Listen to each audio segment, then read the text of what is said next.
कार्यक्रम अन्नदाता सुनिए सारे बाण भाइयों ने विनोद भाई की राम राम।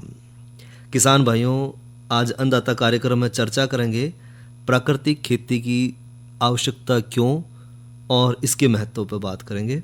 साथ ही भाइयों चर्चा करेंगे सब्जी फसलों में कीट प्रबंधन पर और नई फसल नई उमंग के तहत चर्चा करेंगे भाइयों औषधीय फसल ग्वार पाठा की काश्त में सावधानियों पे।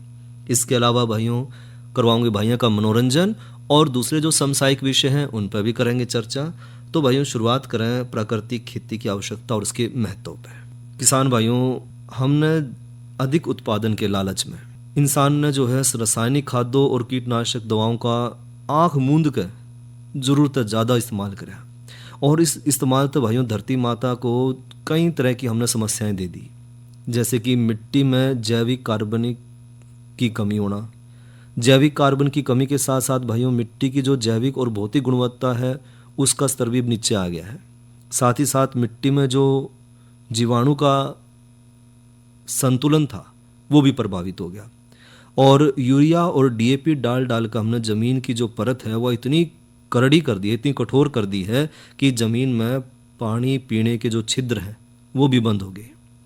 केंचुए जो सुराख बनाया करे थे वो केंचुए भी ख़त्म हो गए और भगवान का जो बनाया हुआ यानी कि जो जन संचय प्रणाली थी यानी कि वाटर हार्वेस्टिंग सिस्टम था वो इतना ज़बरदस्त था कि जितनी भी बारिश हो थी वो उन असंख्य जो छिद्र थे मिट्टी में उनके माध्यम से धरती माता के पेट में चला जाता सारा पानी। और इस तबाइयों हमने शुद्ध पीने लायक पानी हमेशा मिला था और आज तक लगभग 20 साल पहले तक हम कहीं भी जो पानी पीवे थे तो शरीर में किसी तरह कोई बीमारी नहीं आई थी। लेकिन समय की मांग ऐसी थी कि उस समय भूखमरी थी, अनाज की जो कमी थी उस कमी तय देश के लोगों ने बचाने खातर वैज्ञानिकों ने ये रास्ता अपनाया कि हम जो है रासायनिक खाद्यों का इस्तेमाल करें। लेकिन आज हमने भाई लोगों को अस्वस्थ होने तो बचाना है। अंधाधुंध जो रसायन का हम प्रयोग कर रहे हैं खेती बाड़ी में उससे किसान भाई की एक तो लागत बढ़ा है। जैविक खेती को अगर हम अपनाएंगे तो हमारी लागत कम होगी और हमारा लाभ ज़्यादा होगा, क्योंकि किसान भाई की आमदनी का आधा हिस्सा तो उर्वरक और रसायन खरीदने में चला जाए। तो अगर हम प्राकृतिक खेती करेंगे तो ना तो हमने रसायन खरीदने ना उर्वरक खरीदने, यहाँ तक कि हमने शहर की तरफ जाना भी नहीं पड़ेगा। सारे साधन हमारे अपने गांव में अपने खेत में अपने आसपास ही उपलब्ध हैं और इन सब चीज़ों का जो विकल्प है वो है भाइयों प्राकृतिक खेती। किसान को खेती के लिए कोई भी चीज़ शहर में जाकर नहीं खरीदनी पड़ेगी। इससे किसान की लागत भी कम होगी और किसान भाई की आमदनी भी बढ़ेगी। और प्राकृतिक खेती भाइयों इतनी सरल है कि इससे ज़मीन की उर्वरा शक्ति भी बढ़ेगी, जल की जो खपत है वो भी कुछ हद तक कम हो जाएगी, गौ माता जो है उसकी भी सेवा हो जाएगी, जो दूसरे जीव जंतु हैं वह भी बच जाएंगे, जिस तरह केंचुए हैं, मित्र कीट हैं, उन सब का बचाव हो जाएगा, पशु पक्षियों का बचाव हो जाएगा। और इस खेती तक भाइयों किसान जो है वो ऋणी होने तक भी बच जाएगा, किसी का ब्याज नहीं देना पड़ेगा।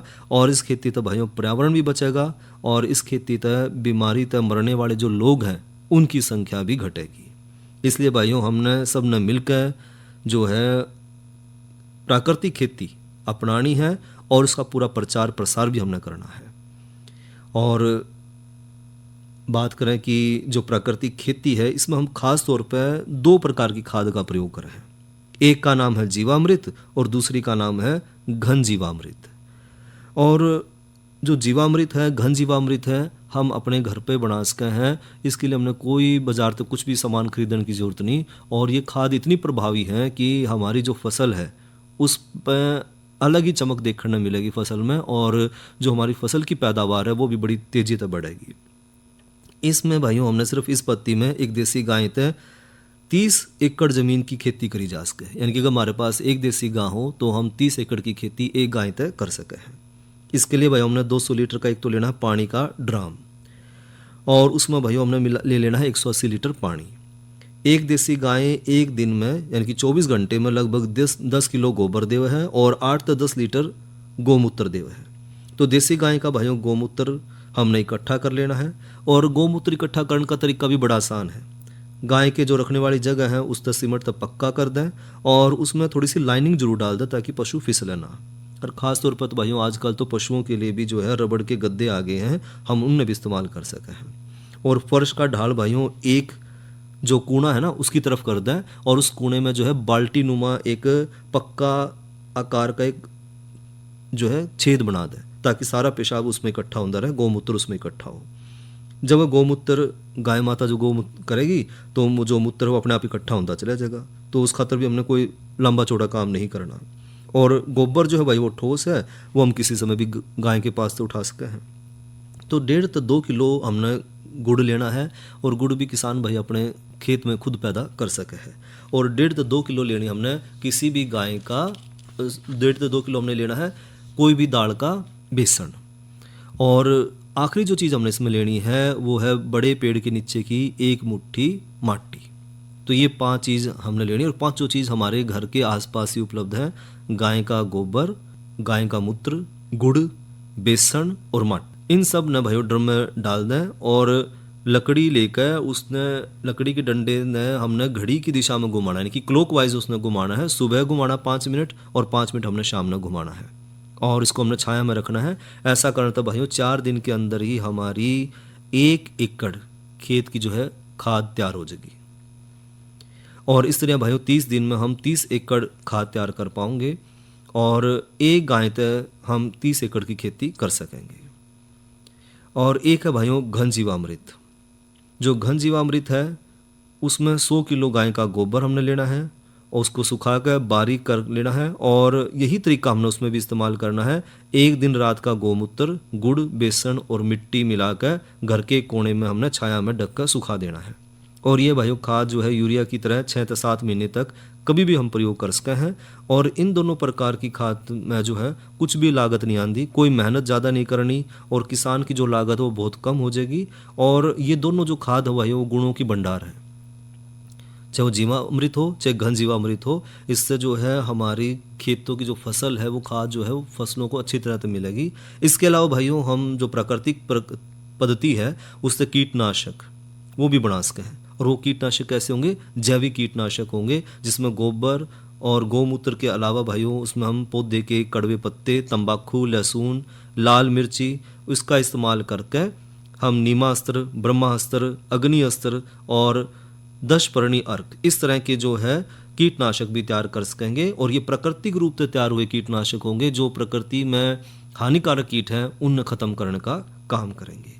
तो इस तरह भाइयों हम प्राकृतिक विधित है और प्राकृतिक तरीके से जो है अगर खेती बाड़ी करेंगे तो जो जहर है, जो रसायन है, उससे हम अपने भोजन को, अपनी थाली को बचा पाएंगे। तो भाइयों ये तो करी चर्चा प्राकृतिक खेती की आवश्यकता और उसके महत्व पे। और भाइयों ये बात करें मौसम की, तो आज का अधिकतम तापमान रहा 32 डिग्री सेंटीग्रेड और न्यूनतम तापमान रहा 27 डिग्री सेंटीग्रेड। और आने वाले कल का अधिकतम तापमान रहने की संभावना है 31 डिग्री सेल्सियस और न्यूनतम तापमान रहने की संभावना है 26 डिग्री सेंटीग्रेड। और बात करें भाइयों कल के कृषि कार्यक्रम के विषय की, तो कल है दिन वीरवार, और दिन वीरवार ने किसान वाणी कार्यक्रम में चर्चा करेंगे फसल प्रबंधन में रिमोट सेंसिंग की। और आज की नसीहत के तहत चर्चा करेंगे पशुओं में दुग्ध जवर की समस्या के कारण, लक्षण और उसके उपचार पर। और साथ ही भाइयों प्राकृतिक खेती में जानकारी लेंगे, प्राकृतिक खेती की आवश्यकता क्यों और किस लिए। और एक करें भाइयों चर्चा नई फसल नई उमंग के तहत औषधीय फसल ग्वार पाठे की काश्त में सावधानियों पे। किसान भाइयों ग्वार पाठा और एलोवेरा, कहीं जगह इसने एलोवेरा कहता है तो कहीं इसने जो है ग्वार पाठा के नाम तय जाना है।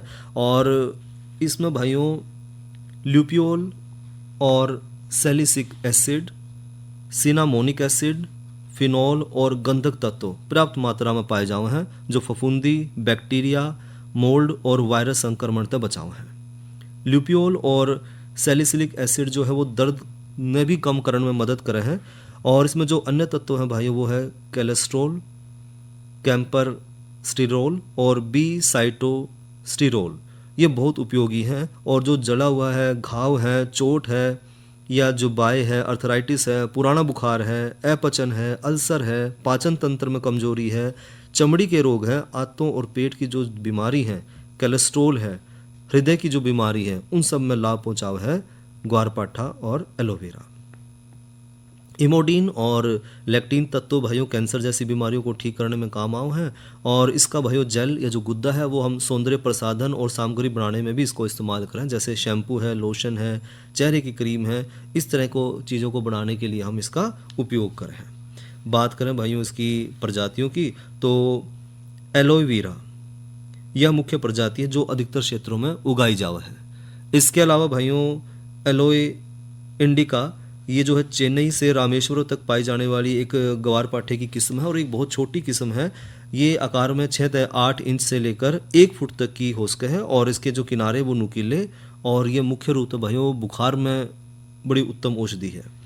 इसके अलावा भाइयों गिलोय रूपेसेंस, इसे लाल ग्वारपाठा के नाम तभी जाना जावा है और ये बंगाल के आसपास के क्षेत्रों में खूब मिला है।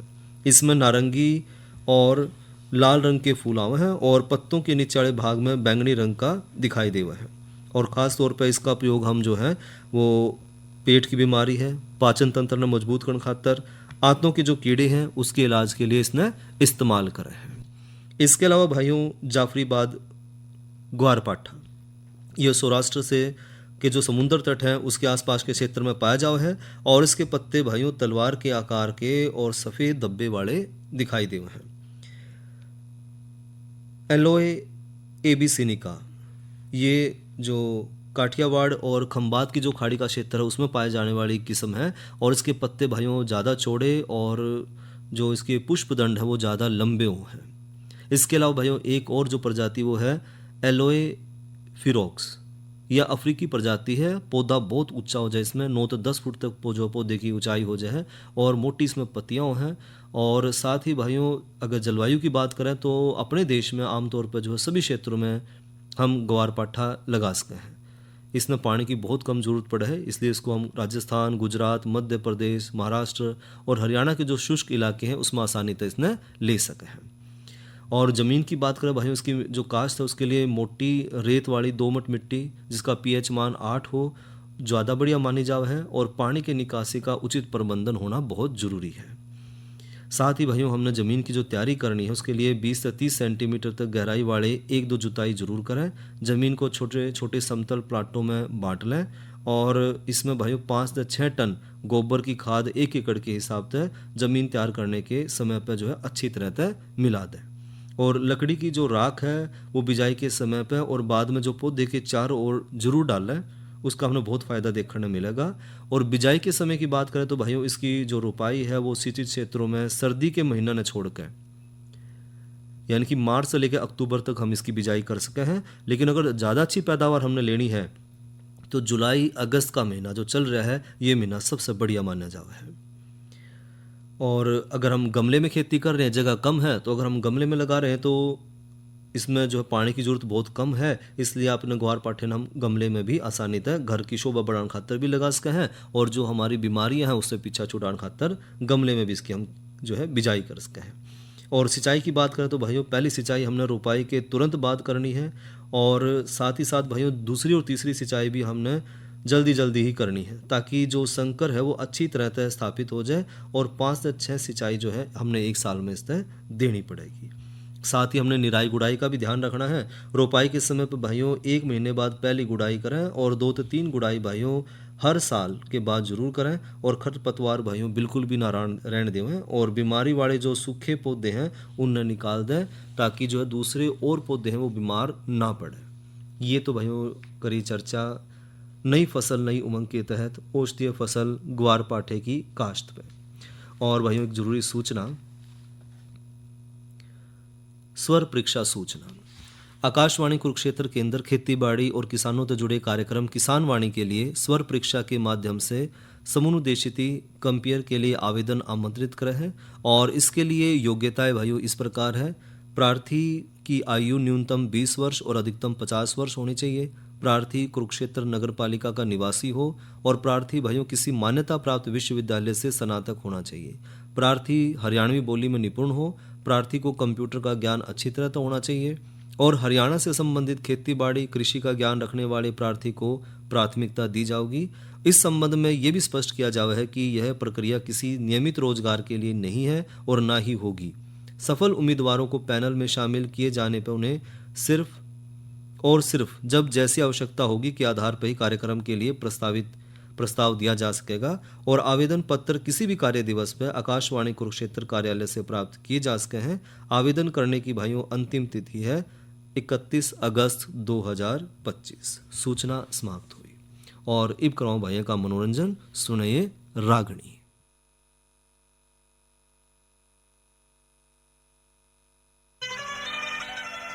गणा रंज मन न्यू आवे तने बिरथा जिंदगी खोली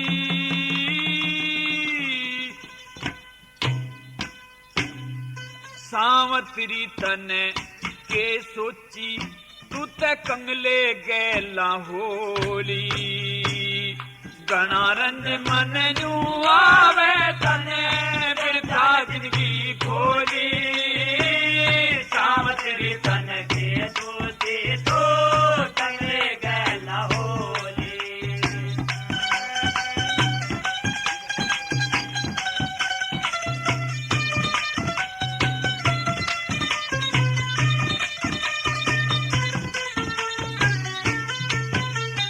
हाँ केलेगी बनखंड में मेरी गैल लाकड़ी ढोके बोले शेर भगेरे उड़े तू ते मर जागी रो रो के और किसे का दोष नहीं तू आप काट ले बोके मेरा जीते समझा रसूं कोन्या के रसो के सखी सहेली कच्ची हो के सखी सहेली कच्ची हो के मारेंगी तेरे बोली सावतरी तने सोची तो कमले गैला होली गणा रंज मन न्यू आवे तने बेटा जिंदगी खोली सावतरी तने की सोची तो कमले गैला होली।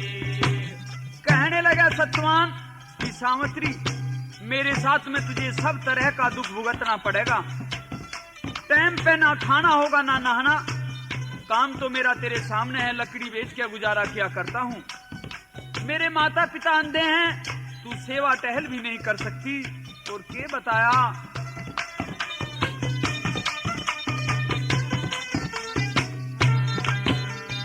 हाँ माता मेरी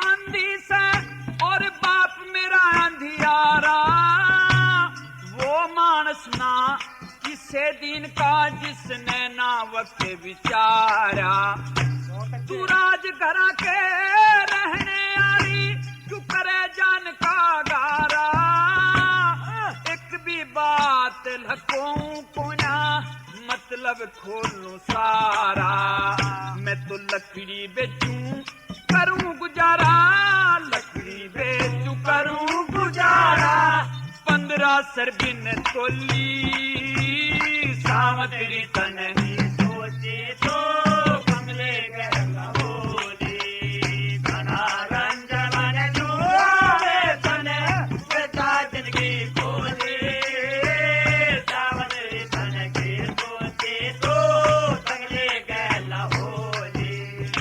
कहने लगा कि तेरा साहूकारी खानदान में पालन पोषण हुआ है, वे ऐश आराम वे सुख सुविधा मेरे पास में कहाँ है। तू कुछ सोच समझ और किसी राजकंवर के साथ में शादी कर ले, सुख आनंद में जीवन बिता ले। कैसे समझाया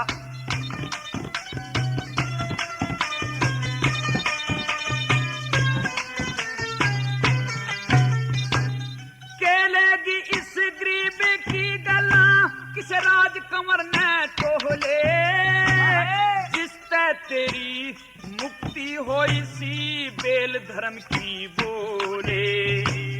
धर्म कर्म में ध्यान रखिए कदन्यू है पढ़ के सोले सुखते उम्र बीत जागी इस जगह अनूठी टोले। तू महल हवेली मांगेगी हाँ महल हवेली मांगेगी मेरे छोटी सी गरगोली सावतरी तने सोचे तो कंगले गहला होली बड़ा रंज मन जो तने बता जिंदगी बोले सावतरी तने के सोचे तो कंगले गहला होली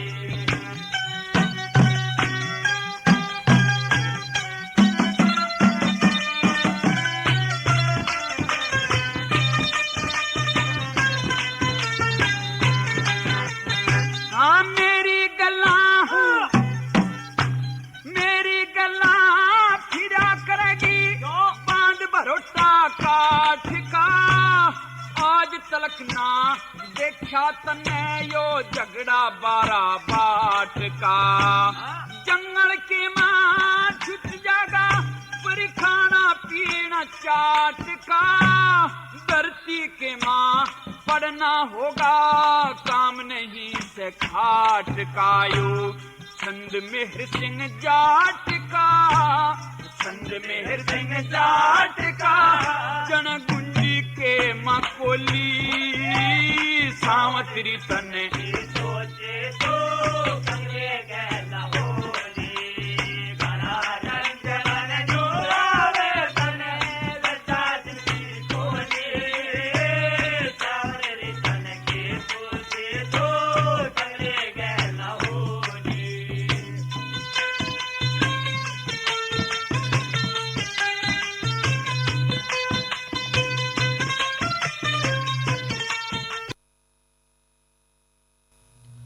ये तो सुनी भैया रागणी और गायक कलाकार थे करमपाल। यह संदेश यूनेस्को व आकाशवाणी के सहयोग से प्रस्तुत किया गया है। SIDS और जलवायु परिवर्तन, यह एक संदेश है यूनेस्को की तरफ से। छोटे द्वीप वाले विकासशील देश जलवायु परिवर्तन से सबसे ज्यादा प्रभावित होते हैं। ग्लोबल वार्मिंग से पैदा हुई एक्स्ट्रा गर्मी का 90% हिस्सा महासागरों में सोख लिया है। इस गर्मी के कारण ग्लेशियर पिघल रहे हैं और समुद्र का जलस्तर बढ़ रहा है। जिन द्वीप देशों में ज्यादा लोग रहते हैं और जो कम विकसित हैं, वे सबसे बड़े खतरे में हैं। उनकी इकोनॉमी, इंफ्रास्ट्रक्चर और इकोसिस्टम सीधा प्रभावित हो रहा है। समुद्र का स्तर बढ़ने और तेज ट्रॉपिकल तूफानों से तटीय इलाकों में लहरों का तूफान, तटीय कटाव, खरे पानी का घुसना, फसल खराब होना और पानी की कमी हो जाती है। कुछ द्वीप तो निर्जन भी हो सकते हैं। यह एक दिलचस्प तथ्य है। किरिबा, मालदीव्स और वानुआतू जैसे एशिया पैसिफिक के द्वीप देश दुनिया के सबसे ज्यादा जलवायु परिवर्तन से प्रभावित देशों में गिने जाते हैं। और भाइयों, इब करा चर्चा सब्जी फसलों में कीट नियंत्रण पर। किसान भाइयों, अपने हरियाणा प्रदेश में सब्जी फसलों के अंतर्गत खासतौर पर बैंगन, टमाटर, मिर्च, प्याज, लहसुन, गोभी और बेल वाली सब्जियां मुख्य रूप से बोई जावा है। और इन फसलों में भाइयों कीट द्वारा नुकसान जो है बहुत ज़्यादा हो जाए है। और इन कीटों से बचाव के लिए किसान भाई जो है अंधाधुंध कीटनाशक का प्रयोग भी करा है। और इसका परिणाम ये है कि किसान भाई की एक तो लागत बढ़ जाए है, दूसरा जो ये सब्जियां हैं इन पर जो वो कीटनाशक है, वो दवाई है, वो इसके ऊपर रह जाए है और अंदर तक भी चली जावे है। और जो उपभोक्ता इसका इस्तेमाल करे है, जो खावे है, उसके शरीर में वो जहर भी जावे है। तो हमने जो कीटनाशक है उसका इस्तेमाल संतुलित करना है, सोच समझ कर करना है। और बात करें भाइयों बैंगन के मुख्य कीट की, तो बैंगन में मुख्य रूप से भाइयों हरा तेला, सफ़ेद मक्खी, तना और फल छेदक, हांडा बीटल और अष्टपदी का प्रकोप ज़्यादा देखा जावा है। इस फसल का मुख्य कीट तना और फल छेदक कीट है। और इस कीट के द्वारा भाइयों कदे कदे तो फसल में 50 से 100% तक का भी नुकसान देखा जावा है। और इस कीट की सुंडी भाइयों फसल को नुकसान करे है और यह सुंडी गुलाबी रंग की हो है। फल आने से पहले ही जो कपोल हैं उनमें छेद करके उसके अंदर ये पनपे हैं और इससे भाइयों कपोलें जो है मुरझा कर नीचे लटक जाए हैं और सूख जाए हैं। बाद में फल के अंदर वाला जो भाग है वो भी काणा हो जाए है और एक सुंडी भाइयों 4 से 6 फलों को काणा कर सके है। और इस कीट का ज़्यादा प्रकोप मई से अक्टूबर तक देखा जावा है। और इस कीट के जो प्रौढ़ है भाइयों मार्च अप्रैल के महीने में हमने दिखने शुरू हो जाए। और साथ ही भाइयों 80 तय 120 सफ़ेद रंग के अंडे अकेले या फिर 2-3 के झुंड के रूप में पत्ती की जो निचली सतह है हरे तने पर या फिर फूल की जो कलियां हैं उस पर दिखाई दे हैं। तो तना और फल छेदक कीट का जो हमने नियंत्रण करना उसका तर भाइयों फूल आने तक पहला जैसे ही इस कीट का प्रकोप शाखाओं पर दिखाई देना शुरू हो जाए तो हमने 75 ग्राम स्पाइनोसेड 45 ईसी ताकत की दवाई को प्रति एकड़ 80 लीटर पानी में मिलाकर 15 दिन के अंतर पर छिड़काव करना है। बीज की फसल खातर भाइयों प्रोक्लेम 5 SG 56 ग्राम हमने प्रति एकड़ के हिसाब से 3 छिड़काव करने हैं और कीट ग्रसित जो शाखा है उस पर फलों को तोड़कर जमीन में उन्हें हमने गहरा दबा देना है। बात करें भाइयों मिर्च के मुख्य कीट की तो मिर्च फसल पर हरा तेला, सफ़ेद मक्खी, दिमक और अष्टपदी का प्रकोप ज़्यादा देखा जावा है। और कभी कभी तो भाइयों मिर्च की जो फसल है फल है उसके अंदर फड़ी छेदक कीट का आक्रमण भी देखने मिला है। रस चूसने वाले कीटों के कारण भाइयों मिर्च में पतंगों का रंग पीला पड़ जाए और पौधा कमज़ोर हो जाए और ये कीट भाइयों मरोड़िया नामक विषाणु रोग फैलाव है। और चुरड़ा और अष्टपदी की रोकथाम खातर किसान भाई जो है फसल पर 400 मिलीलीटर मेलाथियान 50 इसी ताकत की दवाई का छिड़काव 200 से 250 लीटर पानी में मिलाकर 1 एकड़ के हिसाब से 15 से 20 दिन के अंतर पर कर सके हैं। इसी तरह भाइयों प्रेम्प्ट 20 इसी ताकत की दवाई 300 ml हमने लेनी है और इस दवाई का भाइयों प्रति एकड़ 200 लीटर पानी में मिलाकर हमने फूल आने से पहला छिड़काव करना है।